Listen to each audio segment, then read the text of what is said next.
अशोक खरातचे राजकीय लागेबांधे. खरातचं प्रकरण चर्चेत आल्याच्या पहिल्या दिवसापासून त्याचे हे राजकीय लागेबांधे प्रचंड चर्चेत आहेत. महिला आयोगाच्या अध्यक्षा त्याचे पाय धुवत होत्या, डोक्यावर छत्री घेऊन उभ्या राहत होत्या. राज्याचे तत्कालीन मुख्यमंत्री खरातच्या मंदिरात सपत्नीक पूजेला बसत होते. कित्येक नेते खरातच्या भक्त मंडळीत दिसून आले. काही दिसले, काही दिसले नाहीत. दिसलेल्या नेत्यांची प्रचंड चर्चा झाली, पण खरात सोबत न दिसलेल्या नेत्यांच्या चर्चा जास्त झाल्या.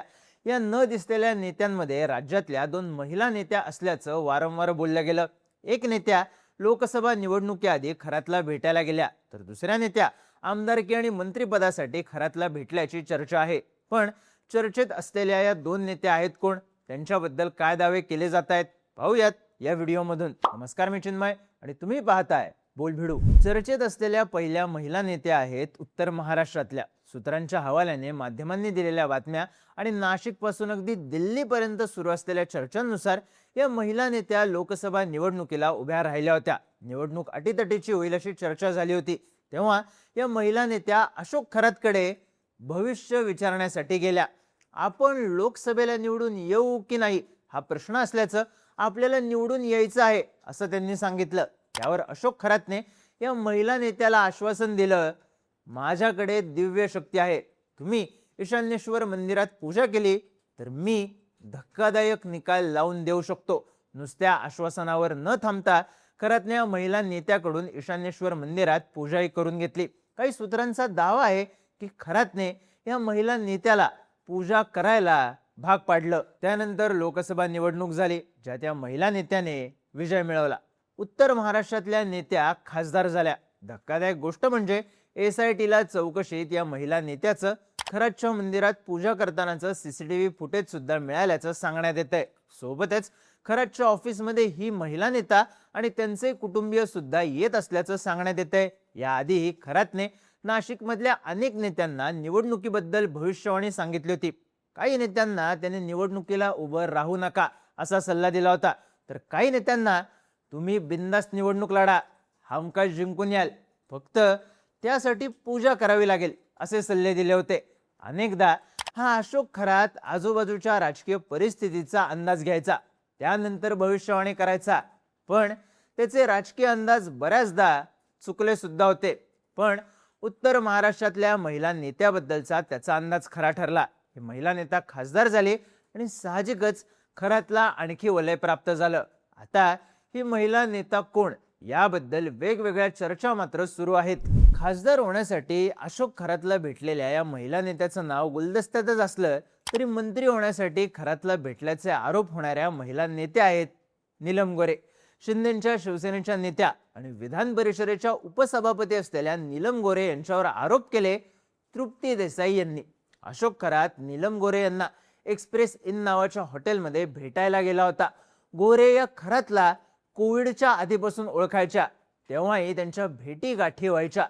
कोविड नंतरच्या काळात जेव्हा नीलम गोरे यांना आमदारकी मिळणार होती, तेव्हा फक्त आमदारकी न मिळता आपल्याला मंत्रिपद मिळेल का, याबद्दल आपलं भविष्य काय आहे हे दाखवण्यासाठी विचारण्यासाठी नीलम गोरे यांच्या 2 फेऱ्या खरातच्या कॅनडा कॉर्नर भागातल्या ऑफिसमध्ये झाल्या होत्या. याच ऑफिसमध्ये खरात महिलांचं शोषण करायचा. गोरे 3 वेळा अशोक खरातला भेटायला गेल्या होत्या. त्या तिन्ही भेटींवेळी गोरे यांच्यासोबत जी व्यक्ती उपस्थित होती त्या व्यक्तीने आपल्याकडे येऊन आपल्याला हे सगळं सांगितलं असा दावा तृप्ती देसाई यांनी केलाय. सोबतच तृप्ती देसाई यांनी आणखी काही आरोप केले. त्या म्हणाल्या, अशोक खरातला भेटायला मोठी रांग असायची, अनेक IAS IPS अधिकारी त्याला भेटायला थांबायचे.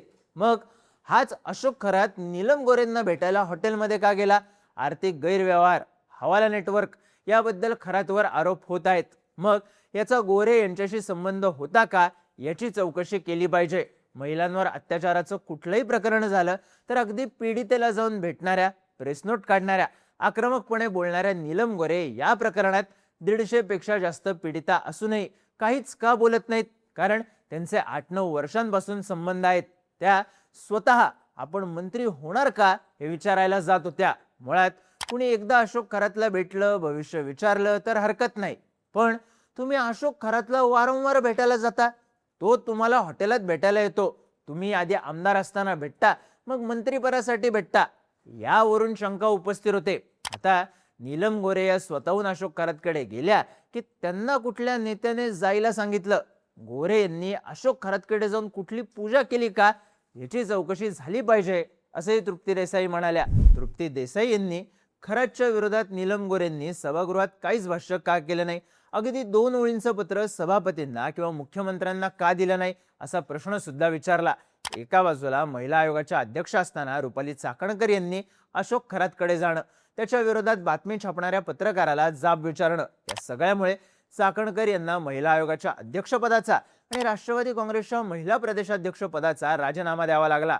पण अर्थात चाकणकर यांचे खरात सोबतचे फोटोज समोर आले.